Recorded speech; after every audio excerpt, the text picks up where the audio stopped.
भारत में एलपीजी की कमी से शायद अब थोड़ी राहत मिल सकती है, वरना बैंगलोर होटल एसोसिएशन ने कहा था कि गैस सप्लाई ना होने की वजह से लगभग 90% रेस्टोरेंट्स बंद हो चुके हैं।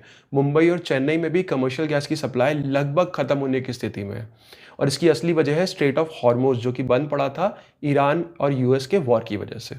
इस वक्त आप देखो थाईलैंड, जापान और कुछ दूसरे देशों के शिप्स हैं जो स्ट्रेट ऑफ हॉर्मोज में जल रहे हैं और वहीं चाइना और रशिया के शिप्स को सेफ पैसेज भी दिया जा रहा है। दुनिया का लगभग 20% ऑयल और करीब 80% एलपीजी सप्लाई इसी रूट से आती है। इसी वजह से आज इंडिया में एलपीजी सप्लाई में इतनी बड़ी प्रॉब्लम देखने को मिल रही है।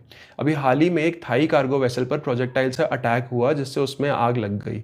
इसके अलावा कई ऑयल टैंकर जो है ड्रोन्स के अटैक से डैमेज भी हो गए। लेकिन अभी हाल ही में ईरान ने इंडिया के लिए भी इस रूट से सेफ पैसेज अलाउ कर दिया है। इंडिया के लिए ये बहुत बड़ी बात है क्योंकि इंडिया का काफी क्रूड ऑयल और 80% एलपीजी इंपोर्ट्स भी इसी रूट से आते हैं। इंडिया के फॉरेन मिनिस्टर जयशंकर और ईरान के बीच डिप्लोमेटिक टॉक्स के बाद इंडियन फ्लैग वाले शिप्स को सेफ पैसेज मिल गया है।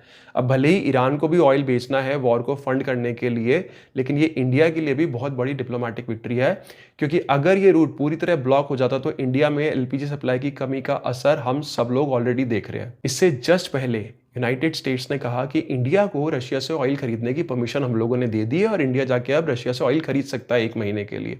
तो इंडिया ने भी सीधा जवाब दिया कि हमें किसी से परमिशन लेकर ऑयल खरीदने की ज़रूरत नहीं है। इंडिया अपनी ज़रूरत और नेशनल इंटरेस्ट के हिसाब से रशिया से एनर्जी खरीदता रहेगा। तो जब दुनिया में एनर्जी रूट्स को लेकर लड़ाई लड़ी जा रही है, इंडिया अपनी डिप्लोमेसी से ऑयल और एलपीजी सप्लाई को चालू रख रहा है, जो अपने आप में बहुत बड़ी बात है और शायद इसी वजह से आपको अगला सिलेंडर टाइम से मिल जाए।